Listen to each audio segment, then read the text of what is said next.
दुनिया आपको चिढ़ाएगी गिराएगी, दुनिया आपको चिढ़ाएगी गिराएगी, दुनिया का काम ही यही है, पर तुम्हें इससे कोई फर्क नहीं पड़ना चाहिए। आपका लक्ष्य हमेशा पेपर की खोपड़ी में छेद करके ही दम लेना चाहिए। आपकी तैयारी एकदम कंटिन्यूटी होनी चाहिए ताकि सफलता आपकी कदम चूमे। नमस्कार दोस्तों, मैं मुकुंद मोहन आपको अपने YouTube चैनल पे हार्दिक स्वागत करते हैं। दोस्तों, जो ये सुपर टेट का हमारा सिलेबस है बिहार का, इसमें बाल मनोविज्ञान का टोटल मेरे हिसाब से 10 नंबर के क्वेश्चन आएंगे। तो इसमें अभी आपका जो टॉपिक चल रहा है वो लेसन 2 बाल विकास को प्रभावित करने वाले कारक का 2 पार्ट ऑलरेडी हमने बना चुका है। आज इसका हम 3rd पार्ट लेकर के आपके सामने उपस्थित हैं। तो आपसे यही विनम्र गुजारिश है कि आप लगातार वीडियो में बने रहें ताकि आपकी जो तैयारी है एकदम धारदार चलता रहे। तो चलिए अब विलंब न करते हुए हम स्टार्ट करते हैं आज का फर्स्ट स्लाइड का। ये जो टॉपिक है हमारा, इसके पहले हमने पढ़ा था बाल्यावस्था। आज हम चर्चा करेंगे किशोरावस्था के बारे में कि 12 वर्ष से 18 वर्ष तक की जो आयु होती है एक किशोरावस्था कहलाती है। यानी 12 वर्ष से 18 वर्ष तक की जो आयु होती है वो किशोरावस्था कहलाती है। अब इसमें भी 2 तरह के क्वेश्चन पूछे जाते हैं, पूर्व किशोरावस्था और उत्तर किशोरावस्था। तो पूर्व किशोरावस्था की जो अवस्था होगी वो होती है 12 से 15 वर्ष। पूर्व किशोरावस्था की जो अवस्था होगी वो होगी 12 से 15 वर्ष, और उत्तर किशोरावस्था की जो अवस्था होती है वो होती है 15 से 18 वर्ष। तो आपको ये भी ध्यान रखना है, किशोरावस्था में बड़े दबाव, तनाव, तूफान और संघर्ष की अवस्था है। किशोरावस्था में बड़े दबाव, तनाव, तूफान और संघर्ष की अवस्था है। ये किसने कहा था? ये स्टेनले हॉल ने कहा था। स्टेनले हॉल ने अत्यंत द्रुत मतलब तीव्र, जिसको आप अधिक से मतलब फटाक से काम होना, जैसे आपने पढ़ा होगा साइंस में तीव्र गति और मंद गति। तो अत्यंत द्रुत एवं तीव्र विकास का काल है यह पूर्व किशोरावस्था।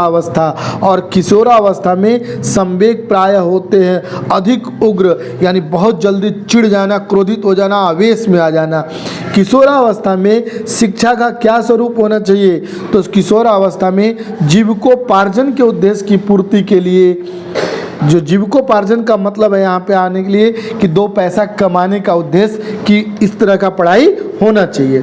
किशोरावस्था ही वर्तमान की शक्ति और भावी आशा को करता है। प्रस्तुत किसने किया था? तो ये किया था क्रो एवं क्रो महोदय ने। इसके बाद नेक्स्ट स्लाइड की ओर बढ़ते हैं हम लोग कि इस बात पर कोई मतभेद नहीं हो सकता कि किशोरावस्था जीवन का सबसे कठिन काल है। एक कथन है E.A. किर्कपैट्रिक। इस बात पर कोई मतभेद नहीं हो सकता कि किशोरावस्था ही जीवन का सबसे कठिन काल है, क्योंकि इसी में व्यक्ति बन भी जाता है और बिगड़ भी जाता है। तो एक कथन किसका था? E.A. किर्कपैट्रिक का। किशोरावस्था को अंग्रेजी में कहते हैं एडोलसेंस।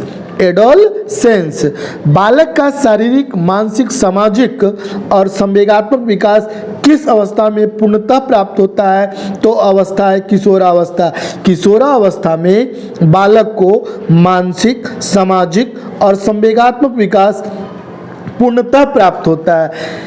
अगला है आपका कि संवेगात्मक विकास में किस अवस्था में तीव्र परिवर्तन होता है? तो संवेग का जो विकास होता है वो किशोरावस्था में अधिक तीव्र गति से होता है। सामाजिक अवस्था में परिपक्वता किस काल में आती है? सामाजिक व्यवस्था में मतलब समाज के बारे में आपको सोचना, कहाँ उठना, कैसे बैठना, किससे कैसे बातें करना है, ये जो परिपक्वता आती है वो आती है किशोरावस्था में। देखिएगा समायोजन, देखिए समायोजन का मतलब क्या होता है? एडजस्टमेंट, यानी एडजस्ट कर लेना। कि समायोजन में असमर्थता, संवेगात्मक अपरिपक्वता, यौन आकर्षण, कामुकता, ये जितने भी प्रॉब्लम है ये सब किशोरावस्था की प्रॉब्लम है। निषेधात्मक व्यवहार, अध्ययन में अरुचि मतलब पढ़ने लिखने का मन नहीं करेगा, बहिर्गामी प्रवृत्ति, बाहरी कामों में दोस्तों के साथ घूमना फिरना, इधर उधर कामों में मौज लेना, मूल्य आदर्शों से संघर्ष, पेंडुलम जैसी अवस्था की अनुभूति मतलब डोलते रहना अनुभूति, उदासीनता, द्विस्वप्न, स्वच्छंदता, अनुशासन से मतलब इस उम्र में चाहता है व्यक्ति कि हम पर किसी का कंट्रोल ना रहे, हम जो है एकदम स्वतंत्र रहें, स्वतंत्र रहें। अनुशासन डिसिप्लिन से कोई मतलब नहीं है। ये जितना भी बातें मैंने बताया ये किशोरावस्था का कठिन काल के रूप में है। अगर इनमें से कोई भी आपको ऑप्शन आता है कि क्या इनमें से कौन सा निम्नलिखित सही होगा, तो आप इन सभी बातों को ध्यान रखिएगा कि समायोजन में असमर्थता, संवेगात्मक अपरिपक्वता, यौन आकर्षण, कामुकता, निषेधात्मक व्यवहार, अध्ययन में अरुचि, बहिर्गामी प्रवृत्ति, मूल्य आदर्शों से संघर्ष, पेंडुलम जैसी अवस्था, उदासीनता, द्विस्वप्न, स्वच्छंदता। नेक्स्ट स्लाइड की ओर आते हैं हम लोग। इसमें है आपका कि किशोरावस्था की विशेषताओं की सर्वोत्तम रूप से व्यक्त करने वाला एक शब्द है परिवर्तन। यानी इसमें बहुत ज़्यादा आपका क्या दिखता है, परिवर्तन। किशोरावस्था की प्रमुख वैज्ञानिक विशेषता है, इसमें विशेषता कि पूर्ण संवेगात्मक विकास के कारण अस्थायित्व एवं समायोजन का अभाव। अभी अभी आपको मैंने पढ़ाया कि एडोलसेंस किसकी रचना है, यानी ये कथन किसका है, तो ये जीएस हॉल का नहीं। एडोलसेंस किसकी रचना है, वो था स्टेनले हॉल, ये है आपका जीएस हॉल। किशोर में जो शारीरिक, मानसिक और संवेगात्मक परिवर्तन होता है वो अकस्मात होते हैं। एक कथन किसका है, जीएस हॉल के महोदय का। धार्मिक एवं नैतिक शिक्षा दी जानी चाहिए, धार्मिक और नैतिक शिक्षा दी जानी चाहिए किशोरावस्था में।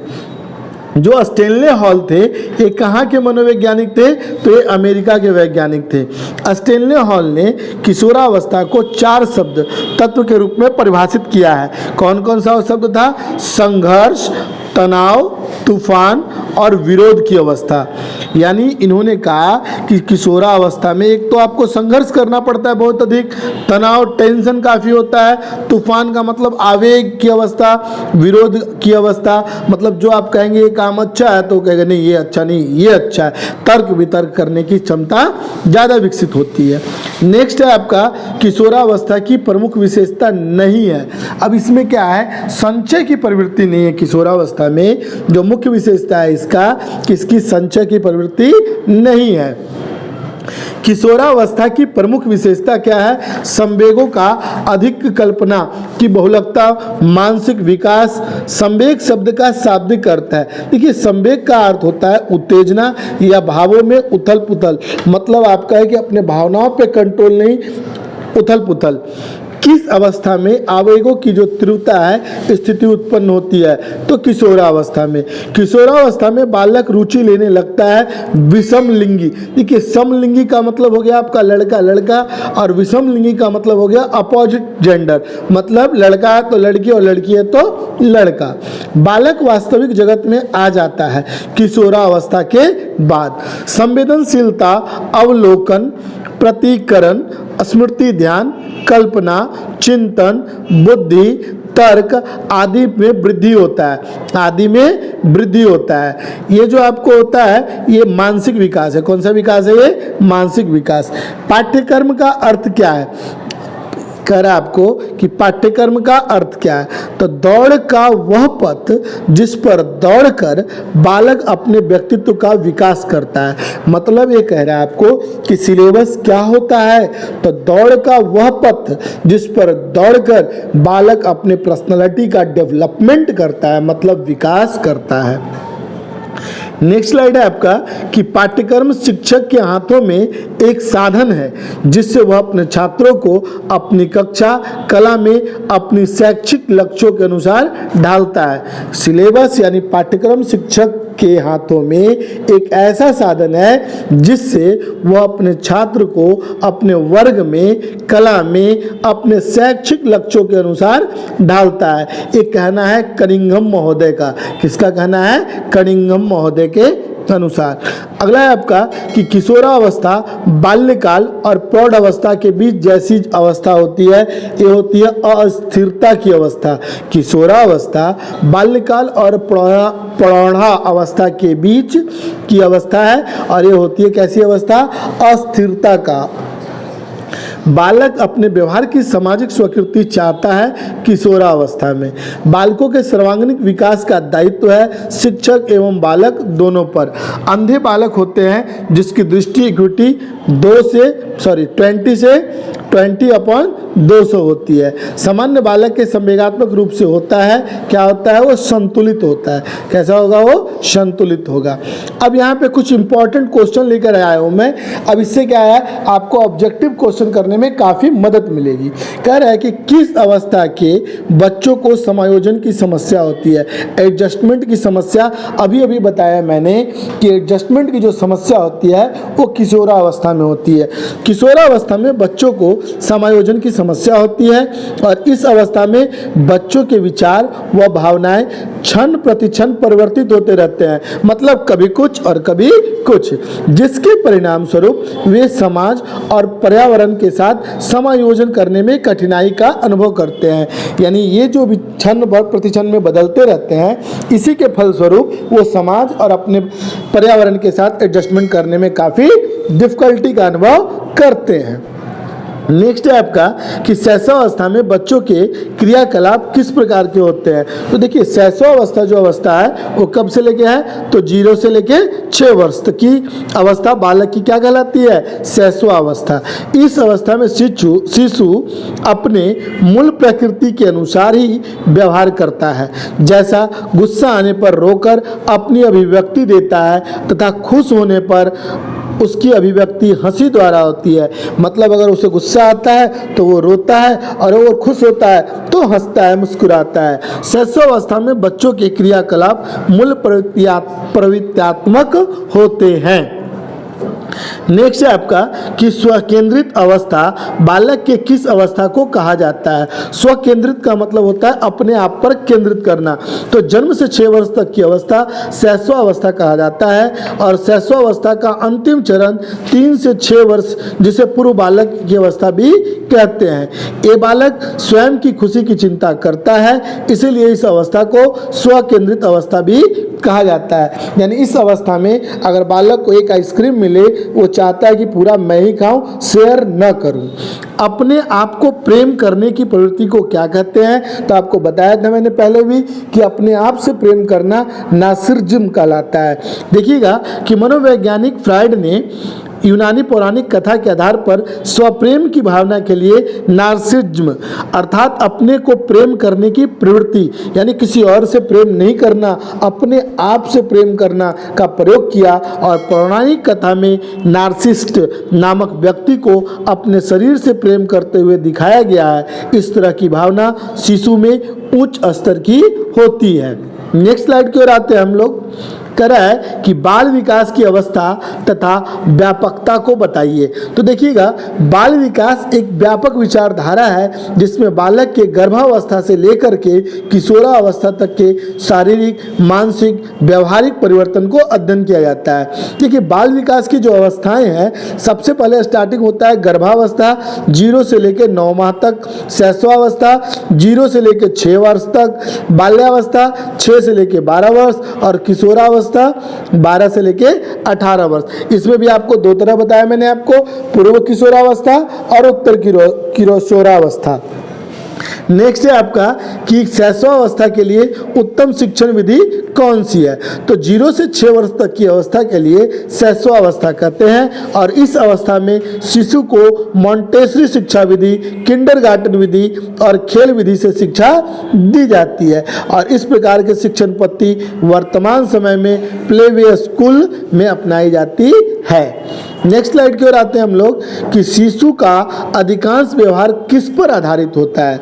तो शैशवावस्था बालक का निर्माण काल कहा जाता है।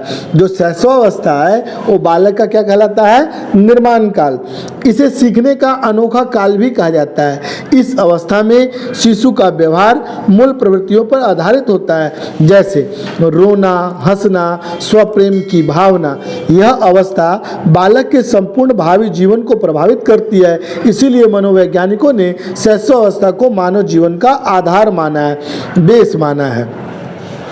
बाल्यावस्था की प्रमुख मनोवैज्ञानिक विशेषता क्या है। तो देखिए बाल्यावस्था की जो प्रमुख वैज्ञानिक विशेषता है, सामूहिक भावना की प्रबलता, निर्भरता की भावना, मानसिक योग्यता में वृद्धि, शारीरिक विकास में स्थिरता, रचनात्मक कार्यों में आनंद, बहिर्मुखी व्यक्तित्व का विकास और रुचियों में परिवर्तन। देखिए जो बाल्यावस्था होती है उसमें बच्चे जो है हमेशा झुंड में खेलना पसंद करते हैं। और आत्मनिर्भरता का मतलब क्या होता है कि अगर पापा कोई काम कर रहे हैं तो बच्चे को लगता है ये काम तो मैं कर ही लूँगा, यानी वो अपने आप को आत्मनिर्भर समझता है।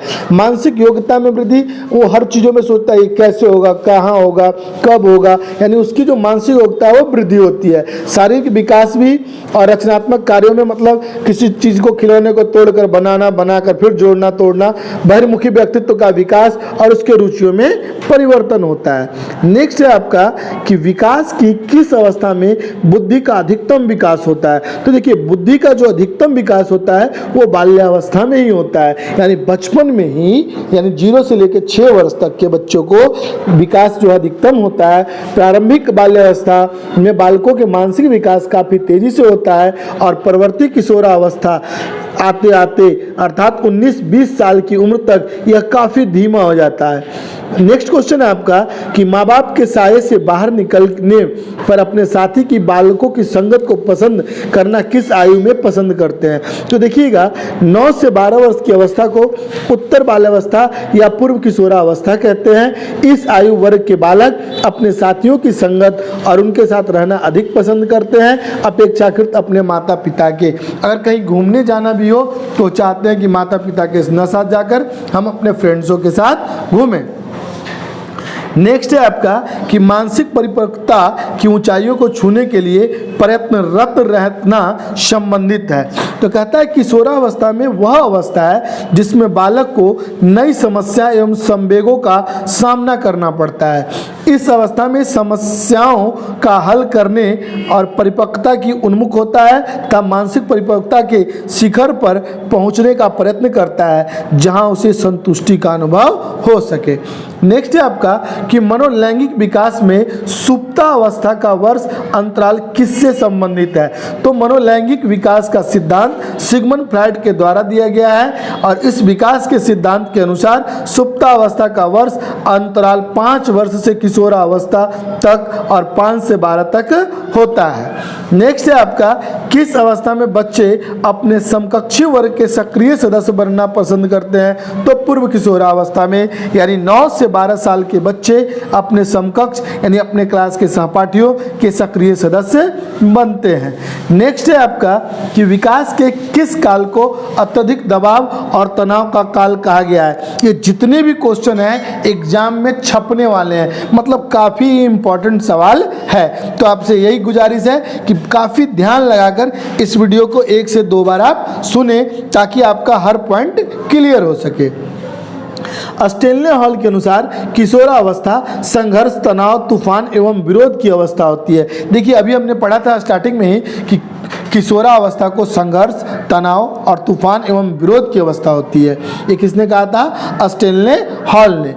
और जब ये बुक की बात आएगी तो J.S. हॉल। किशोरावस्था में संवेग की तीव्रता किस पर प्रकट होती है। तो किशोरावस्था में अनेक नए प्रकार की परिस्थितियों के साथ समायोजन करने की समस्या होती है जिसके परिणाम स्वरूप संवेदिक भावना का विकास तीव्र होता है और ये परिस्थितियां निम्न हो सकती है। प्रतिकूल पारिवारिक संबंध, देखिए प्रतिकूल और अनुकूल, अनुकूल का मतलब होता है उसके हिसाब से और प्रतिकूल का मतलब होता है विपरीत। व्यवसाय की समस्या, नई परिस्थितियों के साथ एडजस्टमेंट करने की समस्या और सामाजिक परंपराएं आदि काफ़ी समस्या होती है। नेक्स्ट है आपका बुद्धि के बारे में। देखिएगा कहता है कि बुद्धि, सर्वप्रथम बुद्धि शब्द का प्रयोग किया किसने था? तो ये किया था गाल्टन महोदय ने।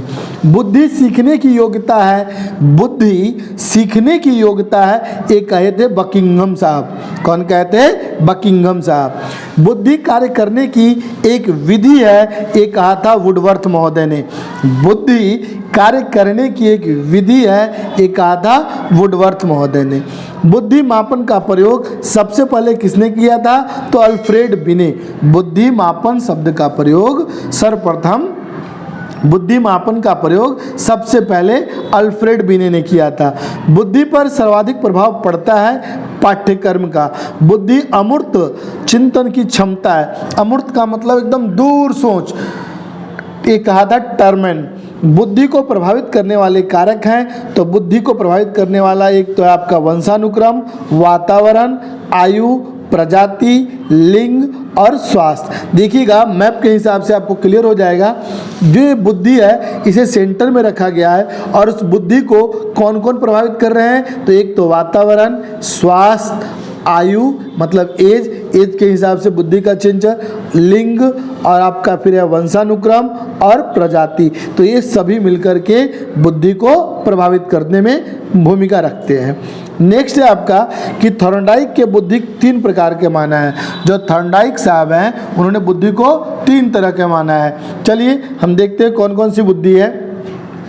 अमूर्त बुद्धि, सामाजिक बुद्धि, गामक या यांत्रिक बुद्धि। तो एक एक करके हम तीनों के बारे में समझेंगे कि अमूर्त बुद्धि क्या होती है। तो कहता है ऐसा बुद्धि वाले मनुष्य जो अमूर्त होते हैं, जैसे कवि को ले लीजिए। कवि क्या करते हैं, दूर कवि बहुत दूर का सोच लेते हैं, पहले ही गहराई में जा जाकर पता नहीं समुद्र में जा जाकर भी मोती को ऐसे शब्द को ढूंढ लेते हैं। तो अमूर्त बुद्धि हो गया।